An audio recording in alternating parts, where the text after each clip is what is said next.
आज हम कल ही अभी आपने देखा है कि कल यूपीएससी का प्रीलिम्स का पेपर हुआ है, जिसका जीएस का पेपर सभी लोगों ने देखा है और मैं उम्मीद रखता हूं और होपफुल है कि पेपर थोड़ा सा अच्छा था। और अगर किसी ने थोड़ी सी मेहनत करी है, फैक्चुअल भी समझा है और कॉन्सेप्ट भी समझा है, तो उसका जनरली हो जाना चाहिए।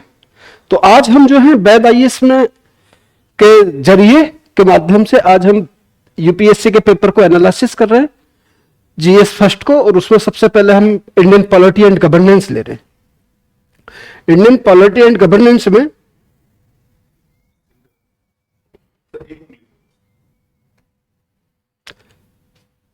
सबसे पहला क्वेश्चन है, इसे आप देखें। Consider the following statement. Actual में ये जो है पंचायती राज से लिया है। जो आपने देखा होगा कि आर्टिकल 40 में इसका थोड़ा सा प्रोविजन डीपीएसपी में किया गया, बाद में हमने इसे कानून बनाया। और ये 73वां 73 कॉन्स्टिट्यूशनल अमेंडमेंट था और 74 जो था वो अर्बन के लिए था। तो 73 जो अमेंडमेंट 1992 का था, वो जो 24 अप्रैल 1993 से इम्प्लीमेंटेशन है, उसमें कुछ कमेटीज इन लोगों ने इस कानून को पास करने से पहले कमेटीज बनाई थी। तो एक कमेटी का नाम था बलवंत राय मेहता। उसने कहा था कि जो पंचायत होनी चाहिए वो 3 टियर होनी चाहिए। उसके बाद 1977 में अशोक मेहता बनाया, उसने कहा कि 2 टियर होनी चाहिए। खैर वो जो भी है, सब्जेक्ट थोड़ा सा अलग है या उसे थोड़ा सा भी आपको समझना है, लेकिन मेरी बात यहाँ इतनी सी समझिए कि जो हम ये इंटरमीडिएट लेवल की बात की गई है। इंटरमीडिएट लेवल का मतलब था कि सबसे रूट लेवल पे पंचायत होगी और बहुत सारे पंचायत मिलकर एक इंटरमीडिएट का सिस्टम बैठाएंगे और सबसे ऊपर होगी जिला पंचायत। तो यहां जो सवाल इसने पूछा है वो जो इंटरमीडिएट लेवल का पूछा है, तो आप देखेंगे 243 से स्टार्ट है ये हमारा। तो देखिए जो ये है, इसमें स्टेटमेंट है। तो स्टेटमेंट मैंने बताया कि पंचायत का जो इंटरमीडिएट लेवल था वो इसने एब्सोल्युटली नहीं करा। उसमें ये लिखा हुआ है कि जो स्टेट चाहे वो बना सकता है। ऐसा नहीं है सभी स्टेटों में है, लेकिन चूंकि कई बार हमें इसके आंसर से भी डिसाइड करना पड़ता है कि किस स्टेटमेंट को सही माना जाएगा, कोई इसे को सही नहीं माना जाएगा।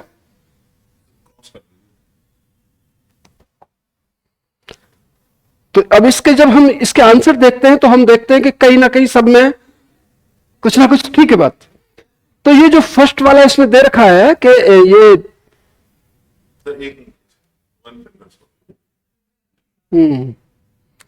Panchayat at the intermediate level exist in all state, मान लेते हैं, एक बार को मान लीजिए।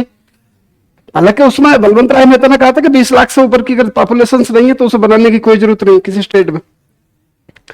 चलिए इसे एक बार मान लेते हैं कि ये ठीक हो सकता है।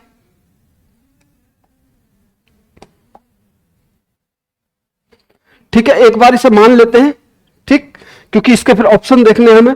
सेकंड है to be eligible to be a member of the panchayat at the intermediate level a person should attain the age of.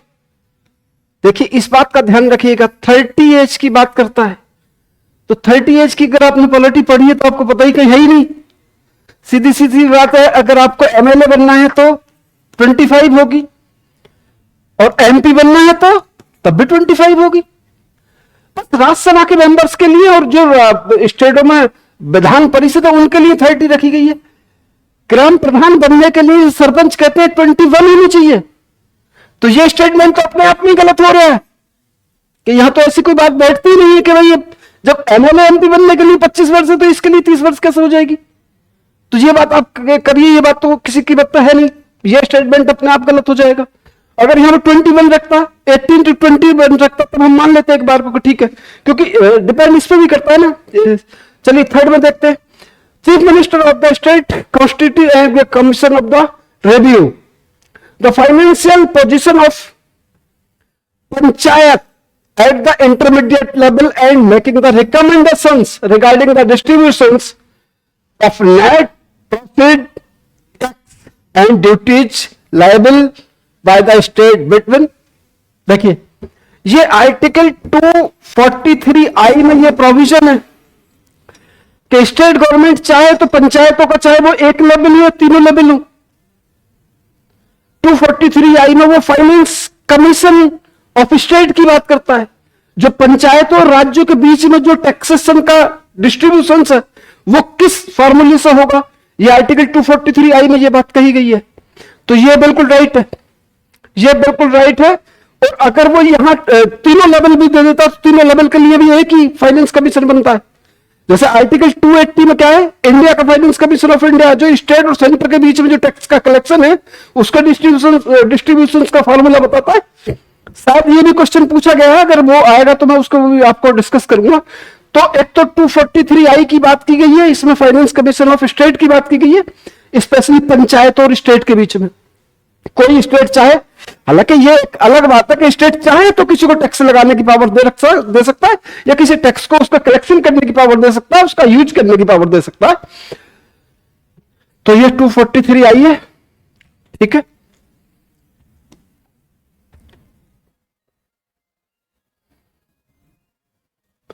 तो स्टेटमेंट तो तीनों हो गए। अब देखते हैं, पहला तो मैंने आपको बताया कि मान लेते हैं, ठीक है। दूसरा क्या बताया मैंने आपको, उसकी 30 की जो एज है वो नहीं समझ में आ रही है। क्यों नहीं आ रही समझ में? क्योंकि एमपी एमएलए बनने के लिए तो वो चाहिए, गांव का प्रधान बनने के लिए 30 की एज कैसे चाहिएगी? तो एक कॉमन सेंस थी बात थी, है ना। तो चलिए देखिए, पहला एक बार को सही मान लेते हैं और दूसरे वाले को तो हमने 100% गलत कर दिया था कि ये तो किसी भी हाल में ठीक नहीं है, ये किसी भी हाल में दूसरा ठीक नहीं है। तो आंसर क्या होना चाहिए, पहला और तीसरा है यहां कहीं, देखिए आप प्लीज,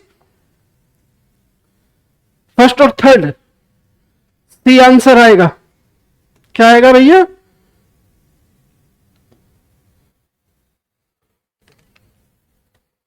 सी आंसर आएगा। बात बिल्कुल समझ में आ रही है? फर्स्ट और थर्ड तो ठीक है, तो सेकंड तो गलत हो रहा था। ये बात आपकी, हाँ अच्छा, वो नॉट करेक्ट की, ओ सॉरी, देखिए नॉट करेक्ट की बात कर रहा था वो। तो नॉट करेक्ट में अगर हम जाकर देखेंगे तो अब आप देखेंगे, तो नॉट करेक्ट क्या है इसमें?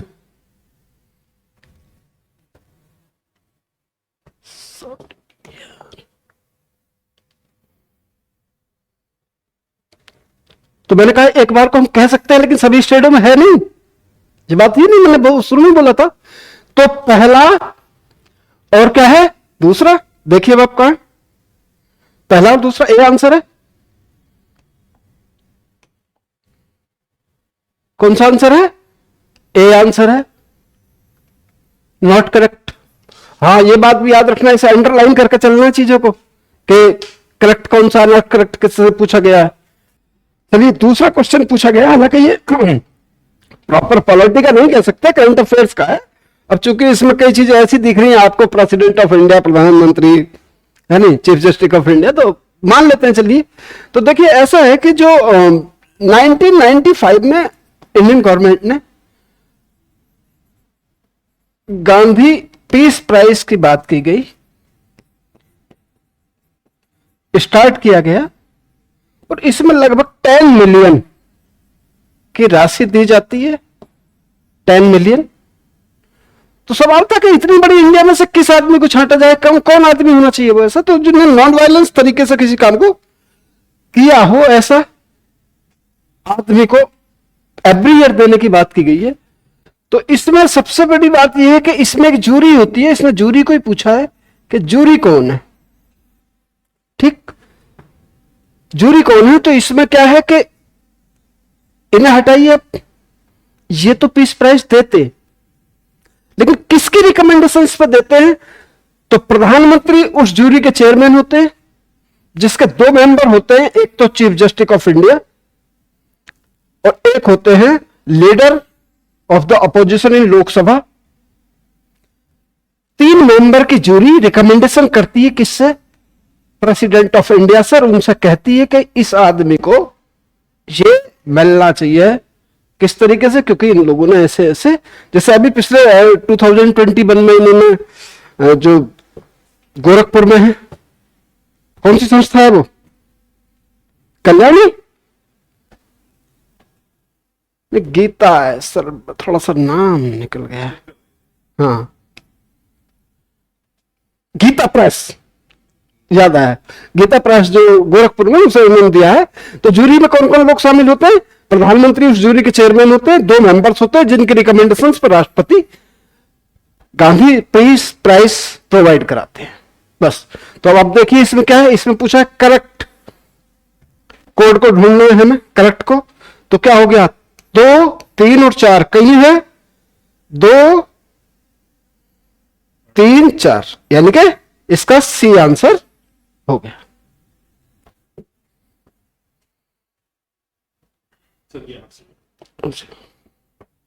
चलिए थर्ड क्वेश्चन है, कह रहा consider the following statement about Lokpal. क्या आप इसके बारे में थोड़ा बहुत जानते हैं? अगर आपने यूपीएससी की तैयारी करी है, ये इतना विवादास्पद रहा है हमारे यहां, इतना विवादास्पद रहा है कि इसने एक मुख्यमंत्री बना दिया। अगर आप देखें तो ये 1809 में, अगर सबसे पहले स्कैंडिनेवियन देश थे जिसमें स्वीडन में सबसे पहले बना 1809 में, वहां इसे कॉन्स्टिट्यूशनल प्रोविजन है, यानी कि संवैधानिक प्रोविजन है इसका। इन्हीं बातों को लेते हुए ये यूरोप की साइड चला, यूरोप की साइड से चलने के बाद ये यूके में आया, फिर न्यूजीलैंड में आया, उसके बाद इंडिया में आया। तो इंडिया में इसे सबसे पहले 1968 में इंदिरा गांधी जी की सरकार ने रखा।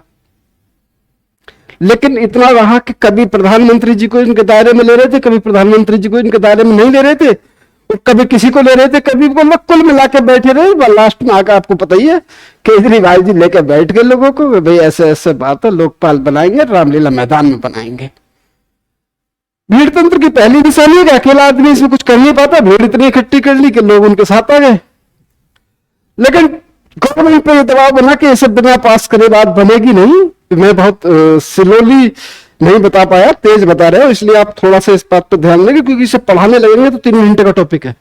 इसलिए मैं आपको इसकी मेन बातें बताना चाहता हूं कि ये 2013 में ये पास हुआ। जब ये पास हुआ तो मेरे कहने का मतलब है, पास होने के पीछे जो बहुत बड़े कारण थे। अब 1968 में सबसे पहली बार आया, उसके बाद में 13 में ही आया है।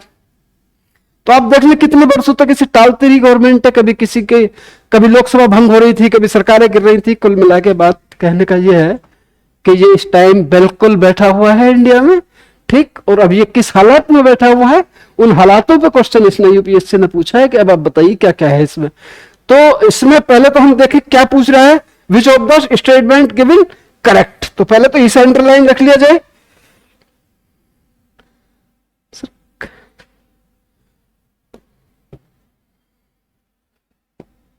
इसे अंडरलाइन रखा जाए कि करेक्ट पूछ रहे हैं।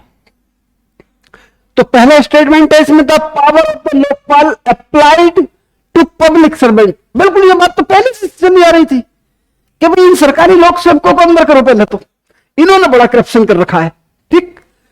तो क्या है कि भाई इन्हें तो लेना ही लेना है of India, but not to the Indian public servant posted outside. अब बताइए आपको ये बात अच्छी लग रही है? ये बात आपको अच्छी लग रही है? आउटसाइड जो हमारे सेलेक्टेड हैं सिविल सर्वेंट, उन्हें छोड़ दिया जाए। प्रधानमंत्री को इसके दायरे में लेने पे इतनी लड़ाई करी है हम लोगों ने, ठीक। तो आप समझ ही सकते हो कि ये बात तो स्टेटमेंट अपने आप में गलत है, क्योंकि लोक सेवक तो चाहे वो आईएफएस है, इंडियन फॉरेन सर्विस का, अगर विदेश में बैठा हुआ है तो हमने बैठा ही तो रखा, वापस तो उसे आना ही है। तो उसकी संपत्ति की जांच तो कर ही सकते हैं अगर उन्हें आय से अधिक जोड़ रखी है। तो पहले यह स्टेटमेंट इस आधार पर गलत है क्योंकि वो आउटसाइड की बात करता है। तो अगर वो सबकी बात करता है कि सभी लोग सेवकों को लाएगी, यहां तक कि मैं बताऊं ABCD जितने भी ग्रुप है सारे लोग इसके अंदर में आते हैं, वो उनकी जांच कर सकता है, ठीक। तो पहला स्टेटमेंट इस आधार पर गलत हुआ। चलिए दूसरा देखते हैं, the chairperson of the member shall not be a member of the parliament. बस याद रखनी है आपने बात। और member of the legislature of any state or union territory and only the chief justice of India, whether incumbent of the retired, has to be its chairperson। बात बिल्कुल सही है। देखिए, ना तो कोई लोकसभा का मेंबर हो सकता है, ना किसी राज्यसभा का मेंबर हो सकता है, ना किसी यूनियन टेरिटरी की लेजिस्लेटिव असेंबली का मेंबर इसका मतलब चेयरमैन हो सकता है। कौन होगा? ये शर्त है, या तो चीफ जस्टिस ऑफ इंडिया होगा या रिटायर्ड होगा, और कोई नहीं होगा। तो ये बात को हम कंसीडर कर सकते हैं, ये बिल्कुल ठीक है, क्योंकि उसने साफ साफ लिखा है कि ना ये होगा ना ये होगा। और कौन होगा? या तो चीफ जस्टिस होने की योग्यता रखता हो, एलिजिबिलिटी रखता हो, या फिर कोई रिटायर्ड हो। चलिए second, third, the chairperson of the member shall not be a person of less than 45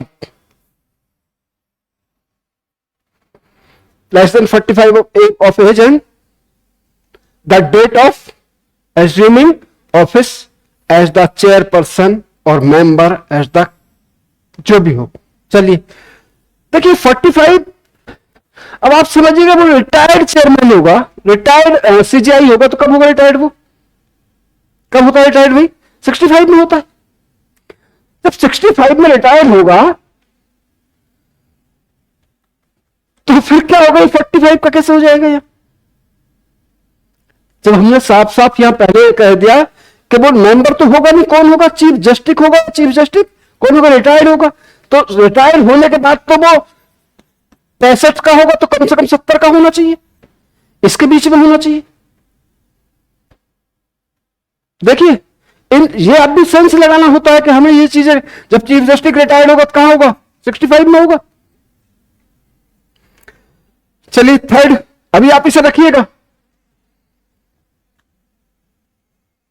fourth, Lokpal can not inquire in the allegation of the corruption against a sitting prime minister of India. देखिए इस पे बहुत बड़ी लड़ाई थी, इंदिरा गांधी जी के जमाने से आज तक यही लड़ाई रही, लेकिन इसमें जो बात है वो आज भी ये है कि वो प्रधानमंत्री के कुछ एरियाज को छोड़ दिया गया है। जैसे आप देखें स्पेस से रिलेटेड, एटॉमिक एनर्जी से रिलेटेड, इंटरनेशनल कोई रिलेशन है, कोई ट्रीटी है, इन चीजें एक्सेप्शन है, इन्हें छोड़कर बाकी चीजों में उसकी जांच कर सकता है। Space, atomic energy, international relations, ठीक, ईटीसी कह सकते हो आप, कि इसमें ये चीजें छोड़कर बाकी प्रधानमंत्री की जांच भी, इसके लगे हुए करप्शन की जांच कर सकता है। वो अलग बात है कि वो अभी नहीं करेगा, लेकिन इसके पीछे एक कारण यह भी है कि अगर प्रधानमंत्री जी को इसके दायरे में ले लिया जाए एब्सोल्युटली, तो प्रधानमंत्री तो इंडिया में काम करने की चीज है, फिर वो नेशनल लेवल पर दबाव पे आ जाएगा, इंटरनेशनल लेवल पर दबाव में आ जाएगा, तो पॉलिसी या काम जो है हमारे उतने अच्छे नहीं हो पाएंगे। इसलिए अगर आदमी पे तलवार लटकी रहे कि भाई मेरे साथ, मेरे खिलाफ भी कुछ हो सकता है, तो वो कुछ ऐसे फैसले नहीं ले सकता जो देश हित में हो। इसलिए जब चूंकि दबाव बहुत ज्यादा था इंडियन पॉलिटिकल्स लोगों में, प्रधानमंत्री को दायरे में लेने की बात कर ही रहे थे, लोग सड़क पर बैठे हुए थे, तो कहा भाई ठीक है चलो ले लीजिए, लेकिन इन चीजों को छोड़ दीजिए। तो अब देखते हैं इसका आंसर क्या होता है।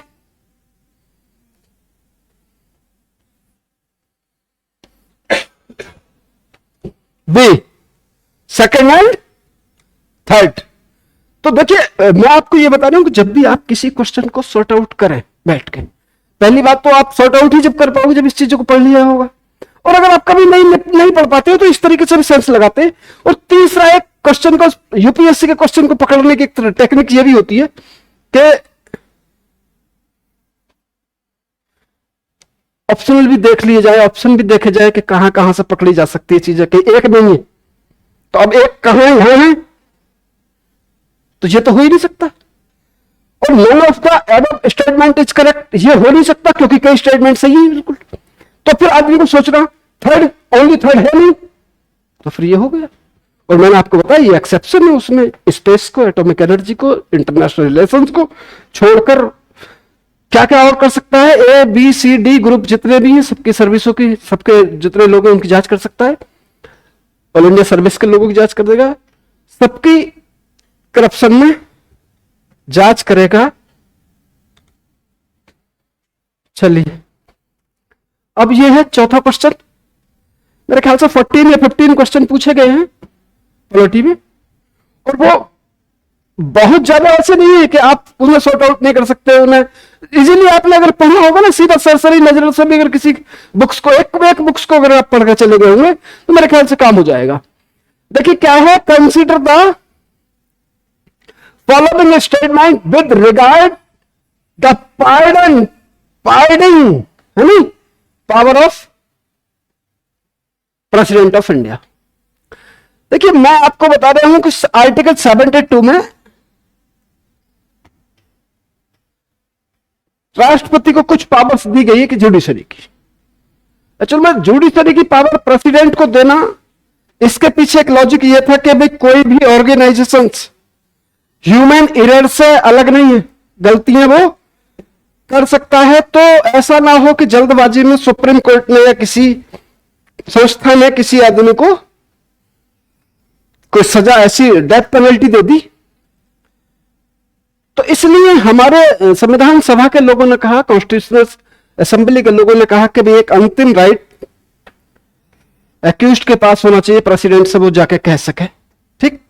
लेकिन चूंकि आर्टिकल 74 अगर आप पढ़ेंगे, 74 का 1 क्लोज, तो आप जानते ही हो कि वो काम करेगा किसकी एडवाइस पे, काउंसिल ऑफ मिनिस्टर, जिसका चेयरमैन कौन होता है, प्रधानमंत्री होता है। तो प्रधानमंत्री की सलाह पर सारे काम होते हैं, ये बात आप याद रखिए, क्योंकि हमारा प्रेसिडेंट यूएसए वाला प्रेसिडेंट नहीं है, ठीक। और ऐसा भी नहीं है जो यूके का क्राउन है, उससे भी थोड़ा बचा हुआ है। तो इस बात को आप समझिए कि वो कह रहा है कि भाई उसकी जो पार्डनिंग पावर है, पार्डन करने की पावर्स है, उसके बारे में स्टेटमेंट पूछा गया है। तो पहला स्टेटमेंट है, exercise of this power by the president can be subject to the limited judiciary review. बात को माना जाएगा बिल्कुल। देखिए एक केवल सिंह के बाद में सुप्रीम कोर्ट ने कुछ गाइडलाइन जारी करी।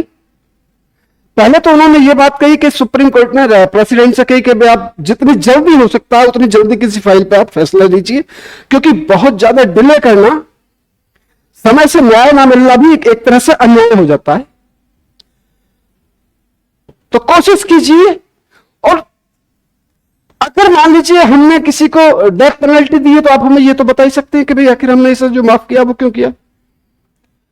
तो लिमिटेड जुडिशियल रिव्यू होगा, यह बात बिल्कुल सही है, ठीक।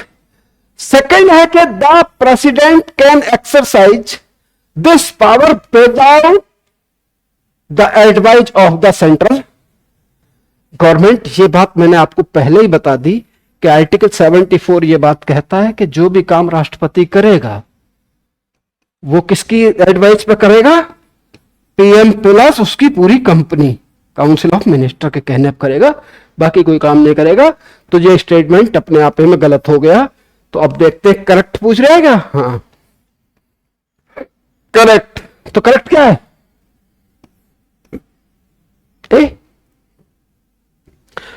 लिमिटेड जुडिशरी रिव्यू तो होता है, ठीक। तो अब आप पहले मेरी बात ये समझे कि प्रेसिडेंट के पास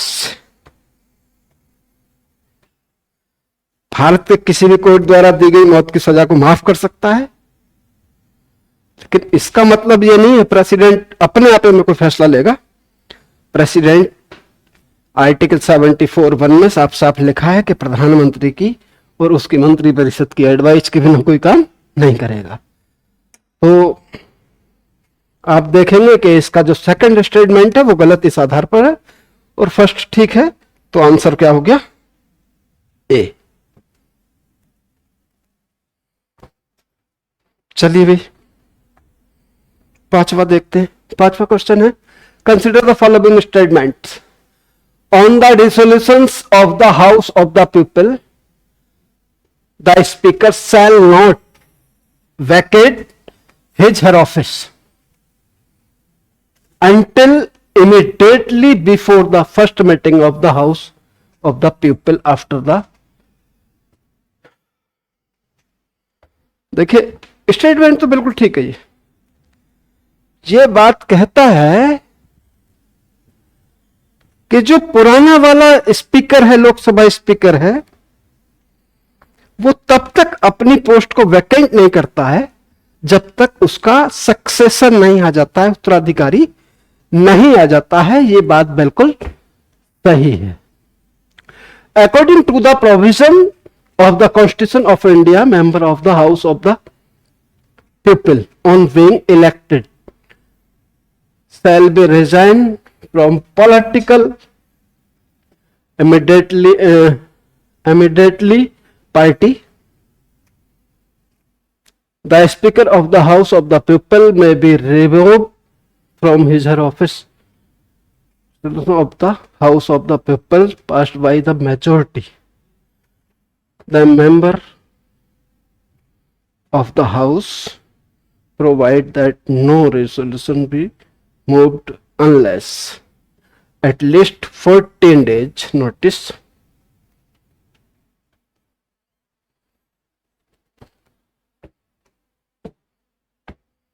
पढ़ी पॉलिटी,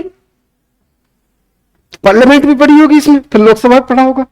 और लोकसभा में जो स्पीकर की बात की गई है उसमें यह बात की गई है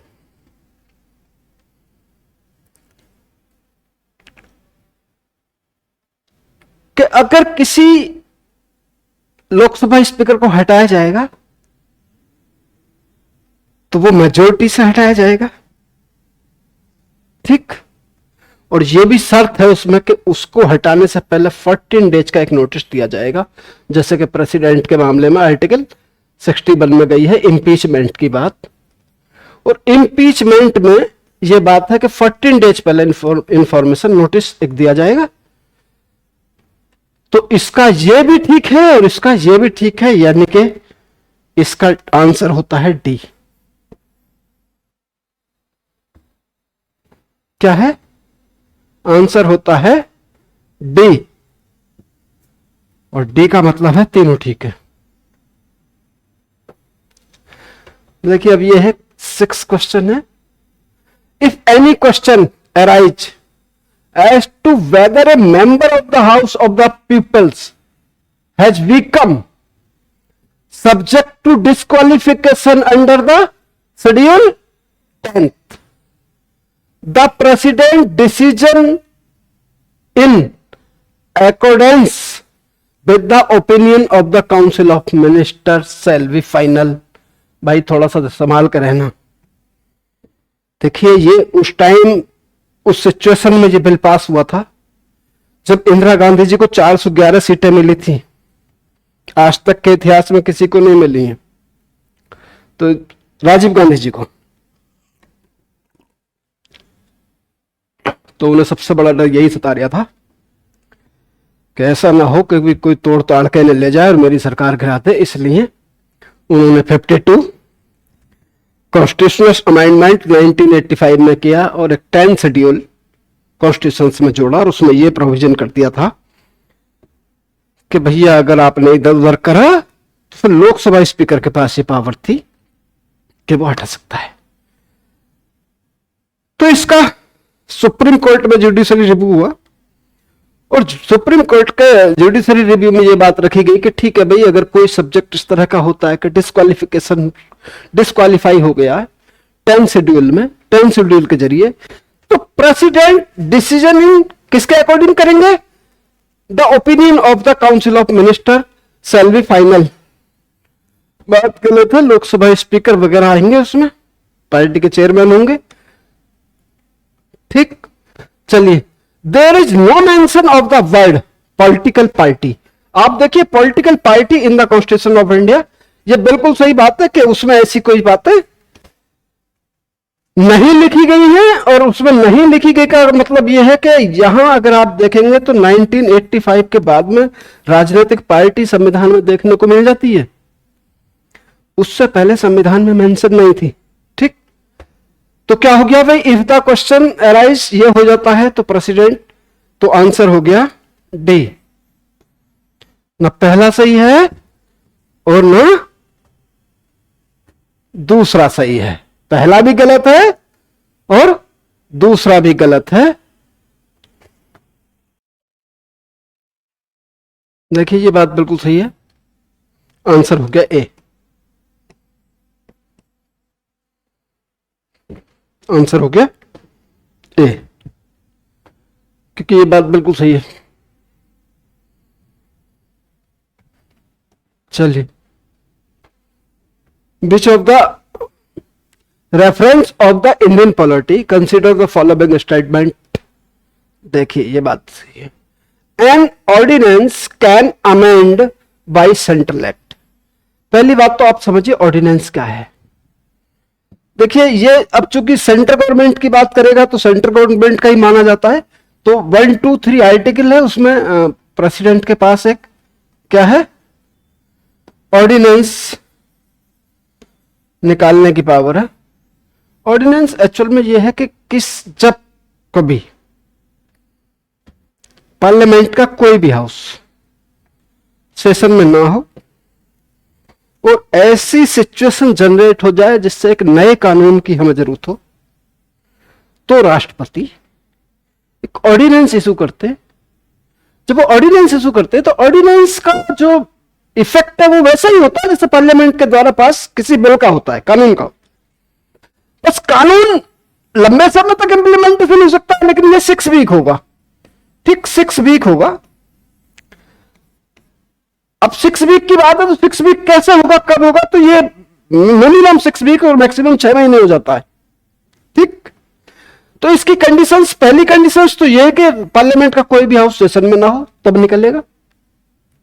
अगर कोई एक हाउस सेशन में है तब भी नहीं निकलेगा, या सरकार ने डिजॉल्व करी हो किसी उसे तो देखा जाएगा।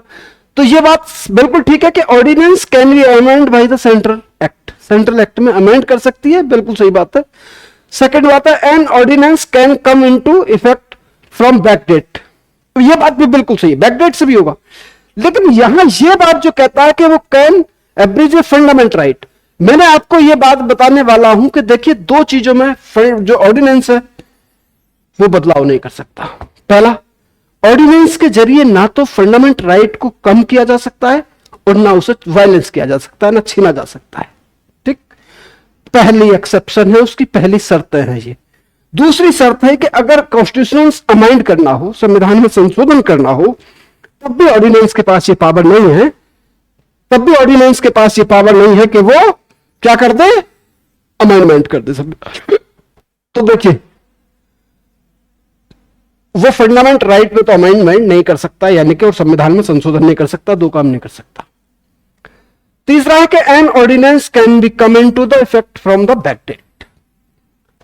बात बिल्कुल सही है कि बैकडेट से भी उसको इंप्लीमेंटेशन दिया जा सकता है, ऐसा आर्टिकल 123 में 1, 2, 3 में ये बात कही गई है। तो आप देखेंगे कि एक तो इसका पहला ठीक है और एक इसका तीसरा ठीक है। तो ये कहां है, सी आंसर हो गया इसका। कौन सा आंसर हो गया, सी हो गया। और सी ये बात कहता है कि इससे रिलेटेड अच्छे टॉपिक भी कही है कि मतलब कई बड़ी डिबेट भी हो सकती है, लेकिन मैं अभी छोटी सी बात बता रही हूं कि दो बातें आप याद रखिए कि ऑर्डिनेंस के जरिए ना तो संविधान में संशोधन कर सकते हैं ना फंडामेंटल राइट में कर सकते हैं, ये बात अपने आप में याद रखिए बस। और वो यही बात कह रहा है, बैकडेट से भी हो सकता है, अमेंड भी कर सकता है। तो आंसर सी हो गया। और आंसर जब सी हो गया तो क्वेश्चन 8 आ गए। देखिए, with reference to India consider the following. देखिए एक मेरी बात समझिए, ये बात कह रहा है the inter state council, the national security council, zonal council क्षेत्रीय परिषद है। तो वो कह रहा है how many of the above are established as per the provision of constitution of India. वो कह रहा है कि भाई आप उनमें से किसी एक को बताइए या सारियों को बताइए जो कॉन्स्टिट्यूशन में जिसका प्रोविजन है।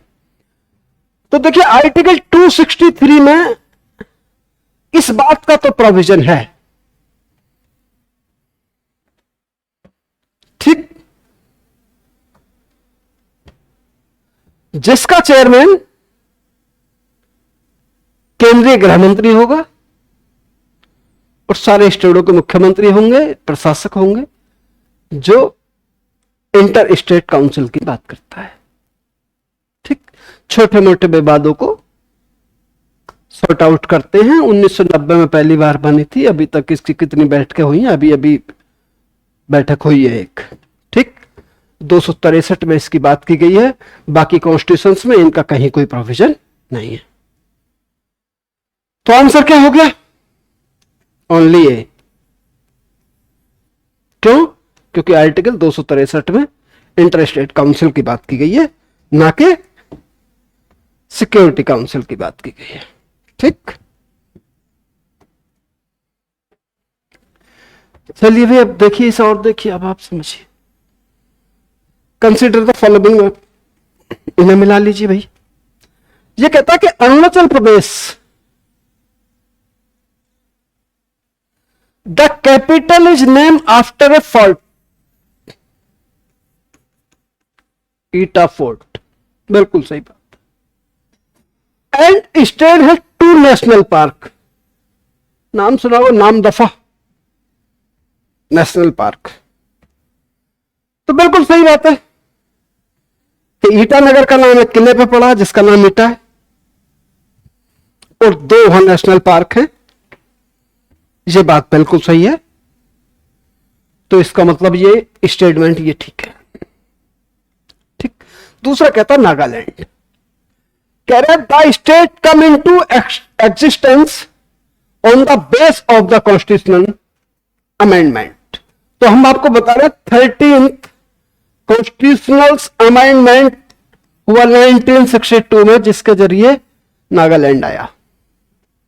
कब आया भाई? 1962 में 13वें संविधान संशोधन के जरिए नागालैंड को लाया गया। बात यह भी बिल्कुल ठीक है। अब देखिए क्या है ये त्रिपुरा,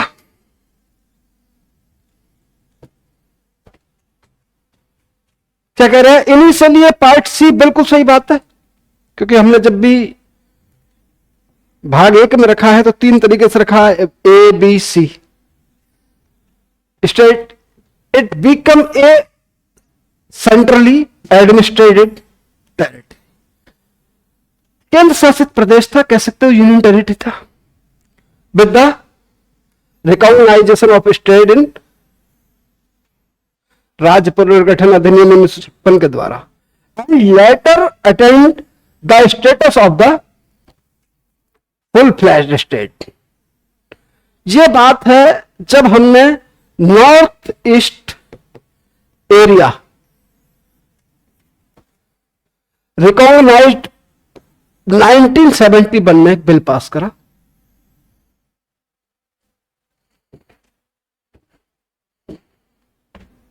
और 1972 में त्रिपुरा को हमने फुल स्टेट बना दिया।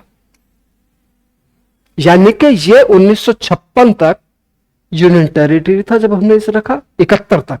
71 में जब हमने एक नया कानून पास कर था, North East areas recognised bill 1971, जैसे ये पास करा तो 1972 में त्रिपुरा को फुल स्टेट बना दिया, यानी कि आर्टिकल 1 में डाल दिया गया, पार्ट 1 में डाल दिया गया। तो अब आप देखेंगे कि मेरे ख्याल से ये भी स्टेटमेंट ठीक था, ये भी ठीक था, और ये भी ठीक था। तो अब क्या है भाई इसमें? ऑल 3, यानी कि बात सी आंसर है कि कैपिटल मैंने बताया फोर्ट है, ईटा, फोर्ट के नाम पर रखा है ईटानगर, और 2 नेशनल पार्क है, नामदफा, मैंने आपको बताया नामदफा है वहां। ठीक, और नागालैंड को 13th कॉन्स्टिट्यूशनल अमेंडमेंट बिल 1962 में नागालैंड को लाया गया।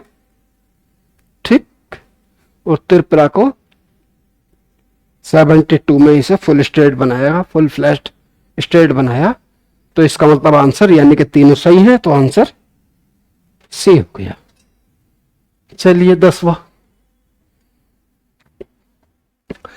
Consider the following statement, the constitution of India mention that the certain spare governor of state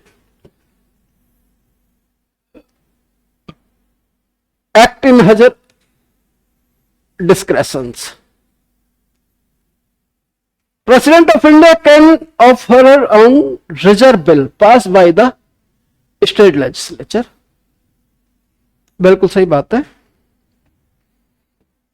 कि राष्ट्रपति के पास वो पावर है कि वो स्टेट लेजिस्लेचर के किसी भी बिल को अपने पास मंगा सकता है, ठीक, consideration without being forward by the government of, ठीक, तो कितने दो स्टेटमेंट है ना, ठीक बात है, स्टेटमेंट दोनों ठीक है। Answer C. अब देखिए कितना अच्छा क्वेश्चन दिया इन लोगों ने। 11th, separation of the judiciary from the executive in the public service of state. देखिए आर्टिकल 50 ये बात कहता है और डीपीएसपी में इसका नाम चर्चा की गई है कि एग्जीक्यूटिव और जुडिशरी बिल्कुल सेपरेट होंगे, अलग अलग होंगे, कि दोनों को एक जगह मिलाने से खतरे बढ़ जाएंगे। इसलिए आर्टिकल 50 में ये बात कही गई है और डीपीएसपी में कही गई है, तो इसमें तो कुछ बात गलत बची नहीं, ये तो बिल्कुल सही होगी बात, मिला हुआ है, ये तो मैच है। Valuing and preserving the rich heritage of our composite cultures. देखिए आपने मेरे ख्याल से अगर पढ़ा हो अपने फंडामेंटल ड्यूटीज तो यह बात भी बिल्कुल सही है, ठीक। अब देखिए जो थर्ड है, prohibition of the employment of the children below the age of the 14 year in factories. देखिए आपने आर्टिकल 24 भी पढ़ा होगा जो बच्चों को खतरनाक मशीनों में काम करने से रोकता है, जो बच्चों को खतरनाक मशीनों में काम करने से रोकता है। तो आर्टिकल 40, लेकिन सवाल यह है कि ये क्या है। तो आपने देखा होगा एक 86 कॉन्स्टिट्यूशनल अमेंडमेंट हुआ, हमने 2002 में किया, जो 1 अप्रैल 2010 से लागू था, और हमने इसे 21A में रख दिया। ये फंडामेंटल राइट बना दिया बच्चों का कि 6 to 14 ईयर के किसी भी बच्चे को ये compulsory and free of cost education दी जाएगी। तो आंसर क्या होगा? All three, all three.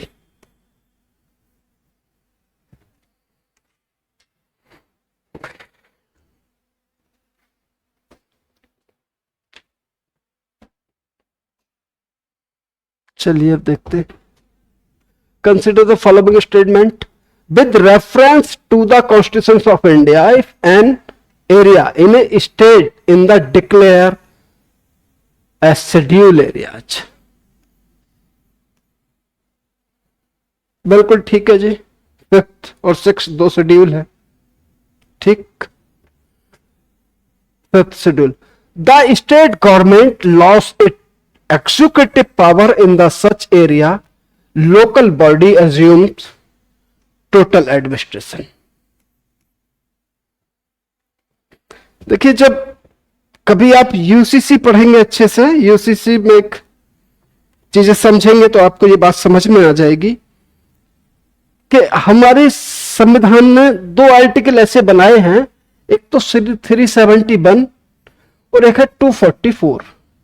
ये 2 आर्टिकल ऐसे हैं जो किसी एरिया को कुछ विशेष प्रोविजन देते हैं, वहां के सिचुएशन को देखते हुए, वहां की डेमोग्राफी को देखते हुए, वहां के लोगों को, कल्चर एंड संस्कृति को देखते हुए, रहन सहन देखते हुए उन लोगों का। तो ये बात है कि हम उन्हें कुछ स्पेशल प्रोविजन करते हैं, ठीक। तो अपने भाग 10 में आर्टिकल 1 ये 244, उसमें 10 जिले ऐसे बनाए हमने, जैसे असम, मेघालय, ठीक है, त्रिपुरा, ठीक। तो इन एरियाज को अगर हम देखेंगे तो ये बात बिल्कुल सही है कि उसके पास ये पावर होती है। तो सेकंड बात देखिए, union government can take over the total administration of such areas under certain circumstance on the recommendations of the governor। ठीक, बिल्कुल सही बात है कि राष्ट्रपति राज्यपाल की रिकमेंडेशंस पर किसी भी एरिया को एडमिनिस्ट्रेटिव पावर ली जा सकती है या उसे नोटिफाइड कराया जा सकता है। तो ये बात बिल्कुल सही है कि इसके जो कह रहे हैं कि 5th शेड्यूल में ये बात कही गई है, तो इसका आंसर भी सी होगा। ये दोनों बात बिल्कुल सही है।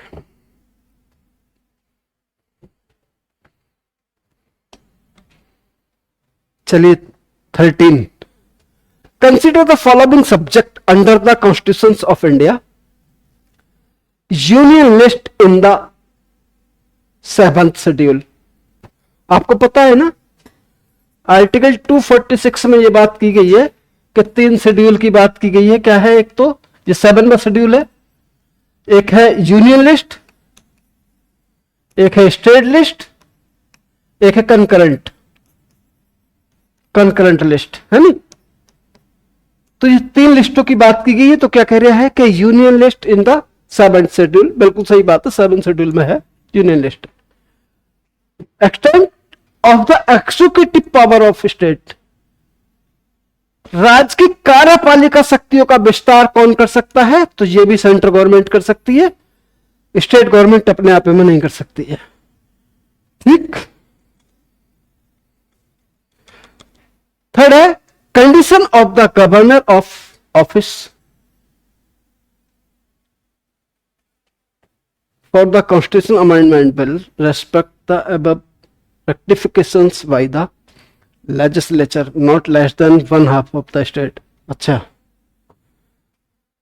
देखिए, कभी भी कोई यूनियन लिस्ट में कानून बनेगा, ठीक,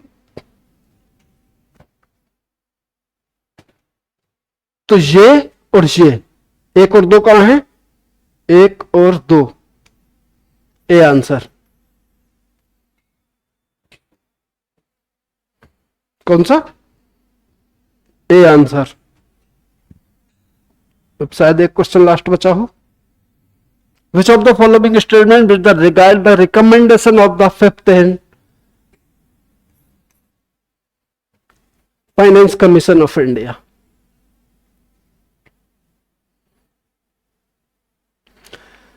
देखिए, ये बात कही है इसने कि हर 5 वर्ष के बाद एक हम आर्टिकल 280 में ये बात कही गई है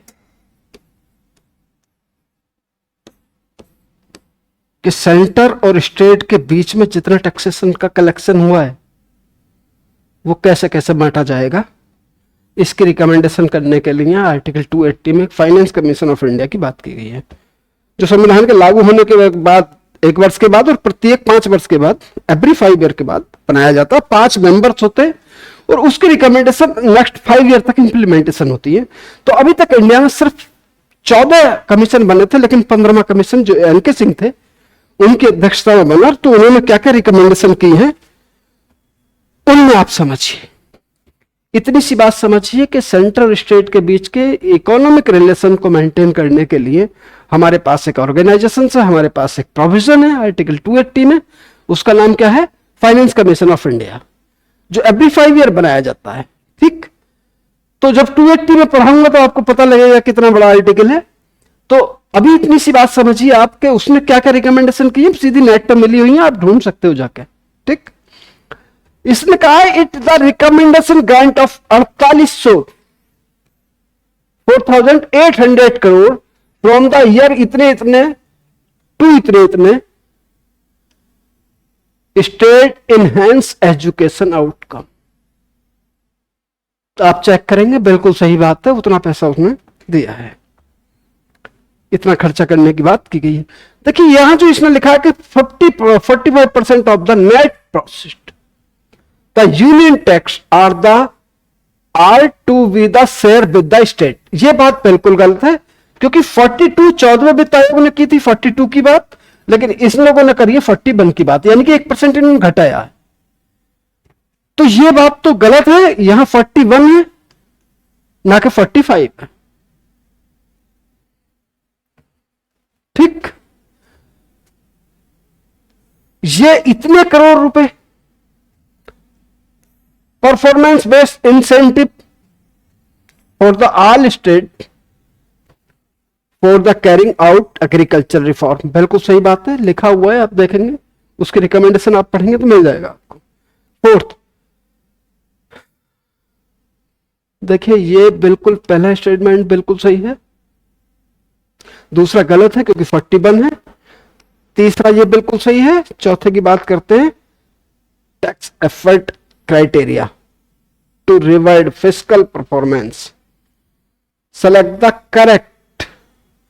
तो देखिए भाई इसका जो है हम सेकंड काट दें, 1, 3 और 4, 1, 3rd एंड 4th सी।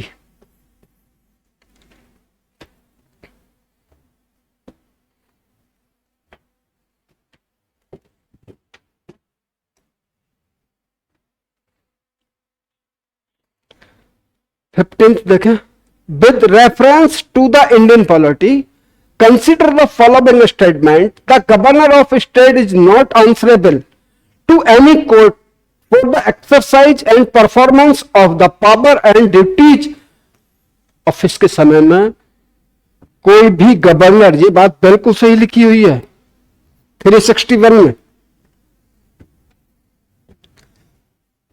कि कोई गवर्नर या प्रेसिडेंट अपने ड्यूटी के समय किसी कोर्ट में कोई आंसर नहीं देगा, उत्तर नहीं देगा किसी भी काम के लिए। ठीक, बिल्कुल सही बात है। सेकंड है, no criminal proceeding shall be saturate and continues against the governor during, बिल्कुल सही बात है, कोई क्रिमिनल केस भी दायर नहीं कराया जाएगा उसके खिलाफ जब वो ऑफिस में बैठा हुआ है या ड्यूटी पे है। थर्ड बात, member of the state legislature and not be liable to any proceeding in the any court respect anything said within the house, बिल्कुल सही बात है। आर्टिकल 122 में ये बात लिखी हुई है, किसने क्या बोला है, कहा पार्लियामेंट में, लेजिस्लेचर में, वो किसी भी कोर्ट में उसके लिए जिम्मेदार नहीं है। तो अब देखे कहां है भैया, ये रहा डी, आंसर है डी।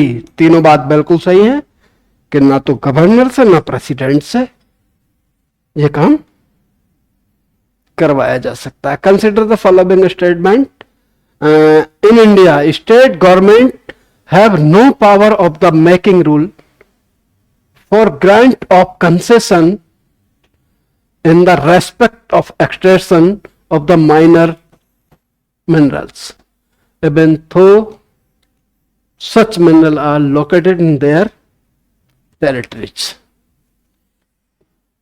देखिए बात तो बिल्कुल सही है। चलिए दूसरा क्या है,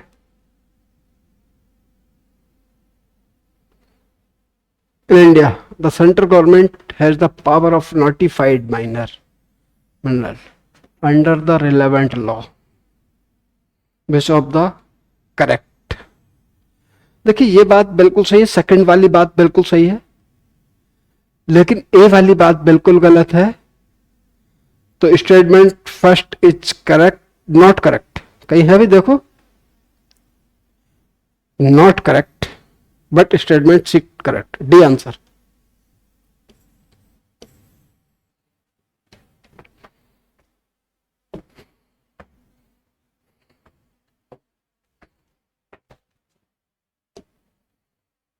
चलिए भाई 16 के 16 क्वेश्चन हमें मिले और 16 के 16 हमने आपके साथ डिस्कस करे, और देखिएगा आप चेक करिएगा